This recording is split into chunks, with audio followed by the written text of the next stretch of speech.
It's garlic growing season time again.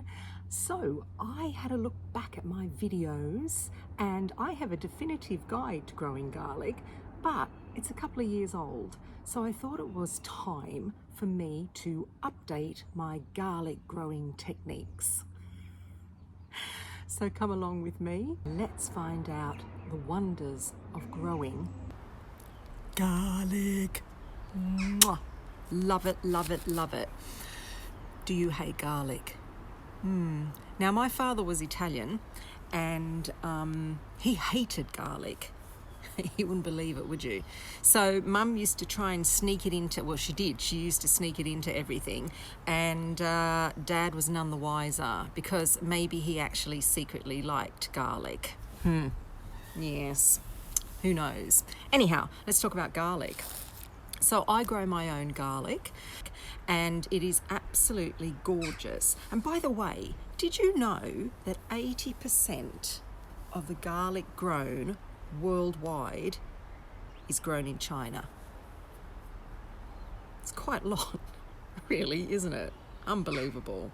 Anyhow, so what's garlic? Garlic is a really close relative to onions, leeks, chives, and it also has some wild relations as well. And in particular, one which we absolutely love in this household is wild garlic, or ramsons as they're called. And this is the stuff that grows in the springtime. And it's very, very prolific in kind of woodland areas, especially here in Lincolnshire. It's mainly in woodland areas. It likes shade. It has to be quite moist, the ground as well. So I've got a little patch of wild garlic, and I have it on the side of the garden that doesn't really get a great deal of sun. It sends out, first of all, it sends out the leaves, which is like the delicacy of eating. It makes the best pesto. I also do garlic butter with it. It's absolutely gorgeous. And then it sends out this really pretty flower, a white flower as well, which is very similar to garlic chives, actually, the flower on garlic chives. There is another garlic that is an ornamental garlic that I actually have got over in my veggie pod, so I will show you what this garlic is also related to. Right, here it is in my veggie pod, and this stuff here, which I must say has grown really well this year. I was actually thinking of taking it out of the veggie pod, and I might, because it has done really well. When you go down here and have a look in the bottom here, let me just take away these bits and pieces. You can see I only had one of these bulbs this time last year, and now I've got quite a few, and it's doing really, really well. And this is variegated, as you can see. This here is called society garlic, and it's an ornamental. It throws up a spike as well, and it has a pink flower on it, and the flowers are actually delicious. It originates from South Africa, and it's really prolific over there. In fact, if the flower goes to seed, you will find that the seeds go absolutely everywhere, and this comes up all over the place. So that's another relation to garlic. Okay, so why do we even bother growing our own garlic? There's a few reasons, actually. The main reason is the freshness of it. Garlic that you buy in shops, well, I mean, first of all, you're not going to get anything from the UK grown. So you're probably going to get the majority of it, like I said, from China. And how long has that bulb of garlic been sitting in the shop or in transit? You don't know. And most of the time you get this garlic home and it looks really nice, and then it starts to sprout. So, you know, what's the use of that? So freshness, that's the first thing that I find really important. The other thing is that it stores so well. So what we do is we process our garlic like this. when we harvest it, we take off all the kind of, you know, bits that are hanging off and anything that looks a little bit not so good. We give it a brush and get rid of most of the dirt. And then this stores for ages, ages and ages and ages. So that's another reason why. A big reason, I think, is varieties. So the varieties that you can actually buy are particularly bred for this latitude, I suppose. So the ones that you get in this country are for this country. Of course, you can always put cloves of garlic into the ground or into a pot that you buy from a supermarket or from a grocery store. The only problem with that is they're not actually from this area. So if they don't work, that's probably the reason, because they're actually bred for different areas. So that's the other reason it's really nice to grow your own garlic, because, you know, if you can get something that grows year on year on year and you're always getting great garlic, then it's definitely worth it. And one last thing is, you can grow garlic in the ground. You can just stick it in the ground wherever you want. It's just a clove, or you can put it in containers as well. And I'll show you that in a minute, but it's definitely worth growing in my opinion. Right, okay, so now I want to talk about types of garlic. I've come inside because it's a bit windy outside, so it's a little bit noisy. And I just want to show you what types of garlic there are. There's kind of two types of garlic that that we can grow and that we eat as well. The first one is called hardneck garlic, and it's called hardneck because there's the bulb and there is this long stem that comes off it, and it is very, very hard. So I suppose if you think about it, it's the neck of the actual bulb of garlic, and it is extremely hard. This, I mean, you could probably virtually use this as a cane in the garden. Extremely hard. The bulbs are much smaller than what the other type of garlic, which is called soft neck garlic, and that is this one here. And as you can see, there's a big difference in the actual stem, the neck of it. But look at the difference in size of bulb. Can you see? Big difference. So yeah, that's the difference between the two. So hardneck garlic, there are much fewer cloves inside this bulb. And also these cloves are much easier to peel than these soft neck garlic cloves as well. Taste, not a great deal of difference. That's to do with variety, which I'm going to talk about next. However, these you harvest later than soft necks. These harvest kind of mid-summer, I would say. But what happens with these is they store much longer. So you can get 12 months storage out of these. They're really good. Okay, soft neck varieties, you can get about 10 or 11 months. So, I mean, there's not great deal of difference in it, but they do store much better. So this stem, by the kind of mid-spring, you get this stem coming out. And I'm just going to show you what is at the end of it. It's very long. There you go. It's a flower. And a very pretty flower indeed. Now, what you can do is don't let it get to this actual flower stage, and you can snap off the stem wherever you want to snap it off, actually. And what I recommend is snap it off where it is quite pliable and tender, and that then and then you've got this kind of little bulb at the top where the flower is in, and when it's really tight you can eat it, and that is called a scape. And they are very delicious. You can use them in stir fries, you can steam them as well, you can roast them, and they're really delicious. And so what happens is you snap this off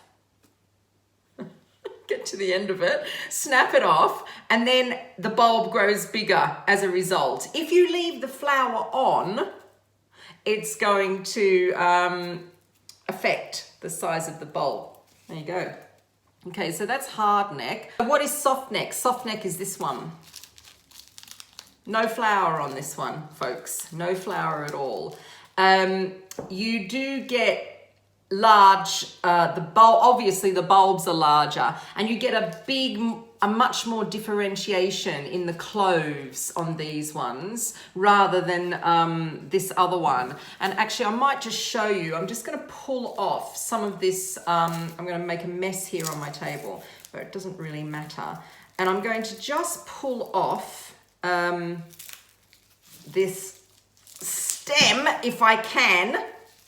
Oh yes, okay, so that's come off now, and I'm just going to put that back on the table. And I'm just going to show you these cloves. These cloves are actually quite big. Look, this is one clove. That's quite large actually for hard neck. And then this one, see how easy it is to pull that off? This you get more cloves, and there we go. That is the clove of that one, and that is the clove of that one. So pretty much the same, but like I said, on soft neck you get much more cloves. They don't store as well as the hard neck. They never make a flower stem, so you're never going to get what they call scapes from it. If you want scapes, then you're going to have to grow the hard neck. And also you harvest these in the early summer. These are the first ones that come, early summer. I've just got soil all over me. Yeah, so that's what happens with these. However, there is one more that I want to show you. And that is this massive thing. Now this is one clove, and this is called elephant garlic. And yeah, that's how big the clove is. Look at that. And look at that. That's the difference between the two. But this is actually not a garlic. It is called elephant garlic, but it is not a garlic. It is actually a leek in bulb form. So that's quite interesting, isn't it? It's fantastic when it's roasted. It is absolutely delicious. It has this very kind of mild flavor. Can't really smell it now. And it's very, very creamy as well. That is the beauty of elephant garlic. I'm going to show you the size yet again. They're massive.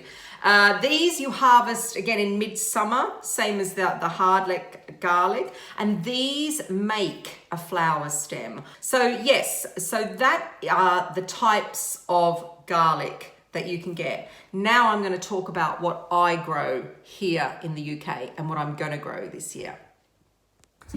So I've been growing garlic for quite a few years now, and when I started, I went through quite a lot of different varieties. And then what I did was I honed everything down to 3 in particular that I really liked. And what I do now is I use my own garlic. So from those 3 particular varieties, and I'll tell you what they are, they were Provence white. That's the one I first started with. I loved it. Very big bulbs. They kind of, the outer skin is a little bit purpley, pinky purpley, delicious. The next one was Solent white, and they're very white bulbs. Again, very big cloves, delicious. And the other one was Extra Early white, and again, fantastic, and it is extra early. And I was growing those for quite a while, and then I noticed that my bulbs were starting to get bigger, and and also I was getting a little confused as to what variety was what. So now what I do is I save my own garlic and I plant my own garlic. And what I think has happened is I'm getting better, I'm getting bigger bulbs, I'm getting less kind of diseases. And I think what happens is the actual garlic starts to acclimatize to your situation and to your garden. So it's really worked with me. And when we process the garlic, as you just saw, I am looking for the biggest garlic bulbs I can find, and then from there I use those in the garden, so I don't have to bother anymore about buying varieties. I found what I like, I found what works for me, and it's great. The only one that sometimes I buy in is elephant garlic, because you don't get a great deal from elephant garlic. You have to plant it quite early, and you have to plant quite a lot of it. So we tend to eat most of the garlic cloves from elephant garlic, so that's the one that I usually get in. Look at that. It's a great bulb. Fantastic. So that's what I do. They're the varieties I don't use anymore. Right, let's sow some garlic then. This probably looks a little bit weird because this bed has already got something in it. But the beauty of growing garlic is that you can put it in anywhere. I have 3 beds here, and the one right at the back is more or less all garlic. I've got a few kind of winter radish in there, and I've got a few spring onions that are going to come out. And I have planted the garlic amongst that. In this bed here, I've got my chard. Now this chard is going to overwinter, so I'm not going to plant into the chard, and that bed has perpetual spinach. Again, I'm going to leave it, and I will plant around it. Garlic is needs a long time in the ground. So if you don't want to dedicate a full bed to it, then what I suggest is just plant around the edge of a bed, or just a little part of a bed, and then you won't have to worry about using up a whole bed until about June. So that's my advice. Or what you can do is you can actually put it in amongst your flowers as well. Garlic does really well with roses. The roots have a certain amount of sulfur coming off them, and that deters aphids apparently. So I only plant softneck garlic nowadays, and that is the garlic that I use, that I said that I saved. And the reason why I only like softneck garlic is because I get bigger bulbs, bigger cloves, and that's about it really. I do like the garlic scapes, and so I get those from elephant garlic. But the bulbs on these, the cloves on this garlic is fantastic. And in actual fact, this is an elephant garlic because it's got a hard neck. There you go. So that one I'm definitely going to put in here. You plant elephant garlic exactly the same as you plant your normal softneck garlic or hardneck garlic. So you take it off the actual stem, in it goes. And then to plant garlic, you have to make sure that you plant it the right way up. Mind you, it would probably right itself, but the right way up to plant garlic is like that. Little end here and the flat end there. That's the way you plant garlic. And all I do is, so I plant them about 5 inches apart. I get a dibber, and I do this by eye mainly. And how many have we got here? I don't think it'll matter actually if I mix them all up. Elephant, normal, I don't think it matters. So I'm going to dib in all the way up to here. There we are. That's my dibber done. Dibber done. And then this goes in. I like to plant garlic with about 1 inch. So the top of the garlic is about 1.5 inches below the soil. And I just stick it in the right way up, like so, right way up.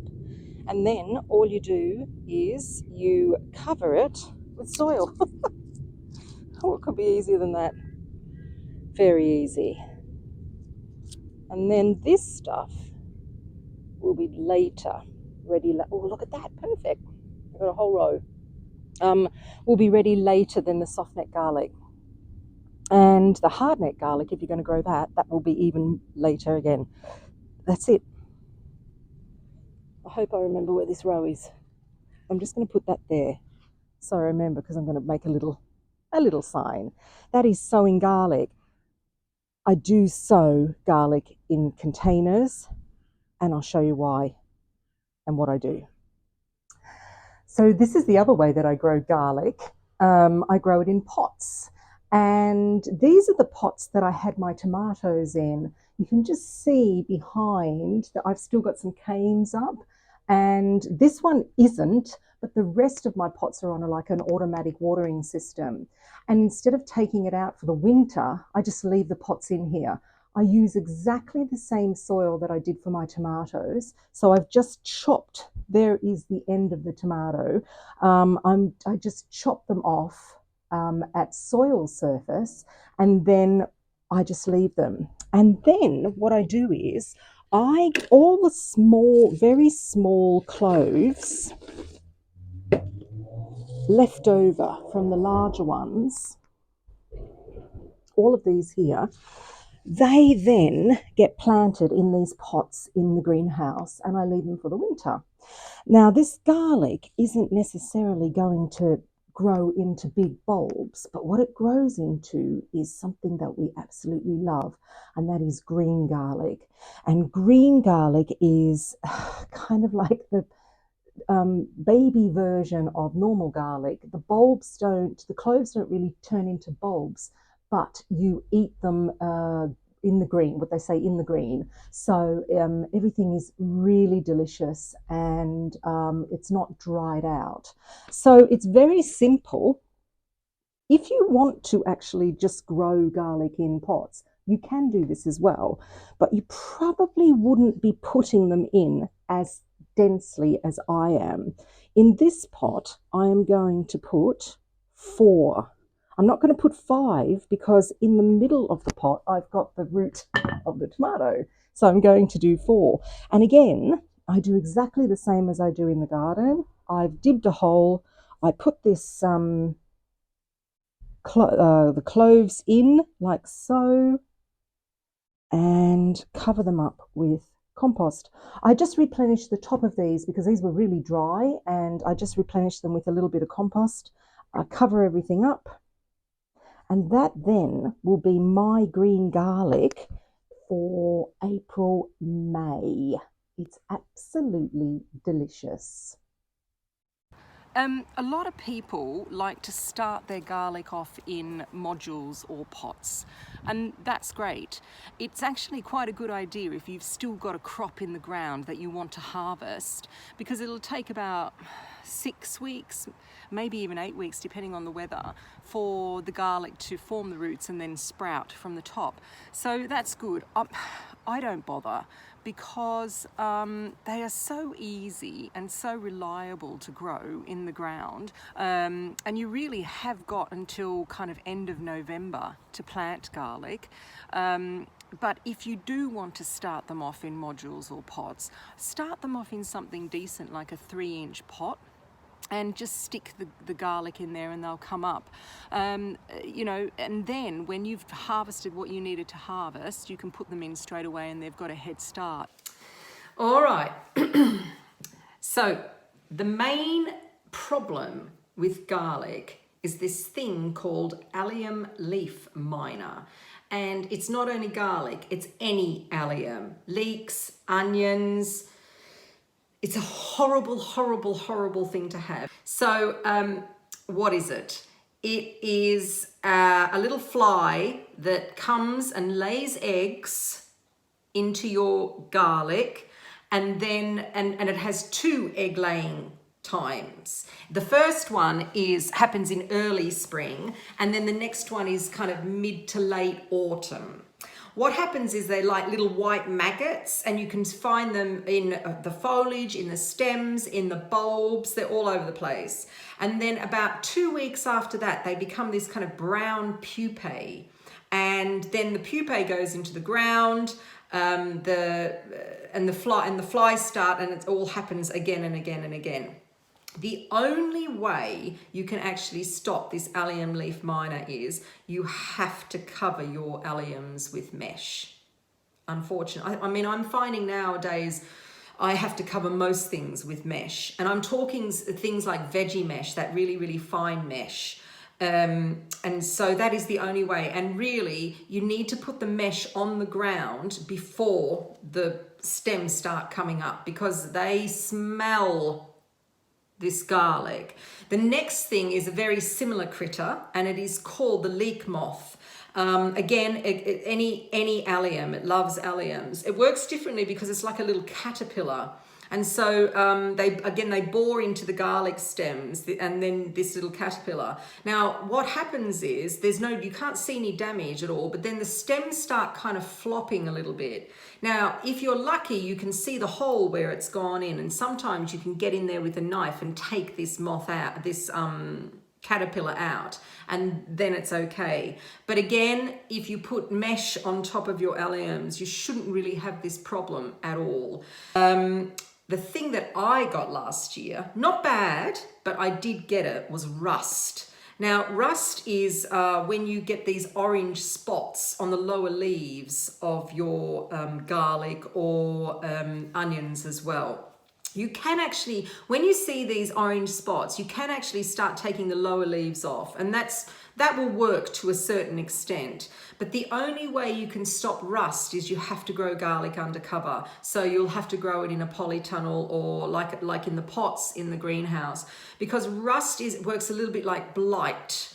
It's due to frequent rain and water on the leaves, and it's a fungus, and it works exactly like that. So I had a little bit of rust, but it didn't affect, thank God it didn't affect my harvest, which was absolutely fantastic.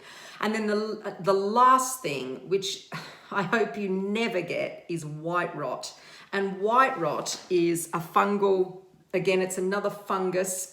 It's very specific to allium plants, so any allium, onions, leeks, garlic again, and it can exist in your soil for 5 to even 15 years. It sits dormant in the soil. So when you take over an allotment or a piece of land, you're not really going to know it's in there unless you grow alliums. What happens is this fungus, it kind of springs into life when the temperatures get to about 15 to 20 degrees. And it then becomes a persistent problem. You notice the damage, everything looks good on top, until what happens is your garlic starts flopping and starts falling, and the leaves start getting very, very yellow. And this is usually in kind of early summer. And then if you then pull the allium out, you will see that the root system is rotted, and when you smell it, it's rotten allium, which is quite sulfuric, not very nice smell. No dig. It can help to reduce the problem. If you're digging, you're actually digging the problem in. And what they suggest you do is leaving a gap of 3 to 5 years on that particular area. Do not grow alliums in there, and grow other things. And then hopefully after that period of time, the fungus has subsided. You can put your leaves and rust leaves as well onto the compost, as long as it's a nice hot compost. That will be fine, no problem. So that's all your kind of diseases and pests that you have with garlic. And what do you do after you've pulled your garlic out? What do we follow it with? That's what I'm always interested in. Any brassica is really, really good. And like I said, you can start into planting as well. So if you've got beetroots in, that's great. You can put carrots, you can put dwarf French beans, that works really well. Any kind of chard is good, or radicchio is good as well. There you go. And that's your next lot of veg in the garden. So I hope you do grow garlic. It's really good fun, and even if you have like a pot on your windowsill, it's something. You'll see it's really, really addictive. And the end result is fabulous. After you finish garlic, you don't have to then put extra fertilizer on the ground or anything, because you've done that at the beginning of the season. You put your compost on for the garlic, or just stick it in your garden amongst your roses or amongst your flowers. It's a great thing. You've just got to stick the thing in the ground and see it come up and enjoy your garlic, because it is quite special if you grow it yourself. So I hope you've enjoyed my very in-depth guide to garlic, and I hope you've still got time to put it in and start growing it. See you later.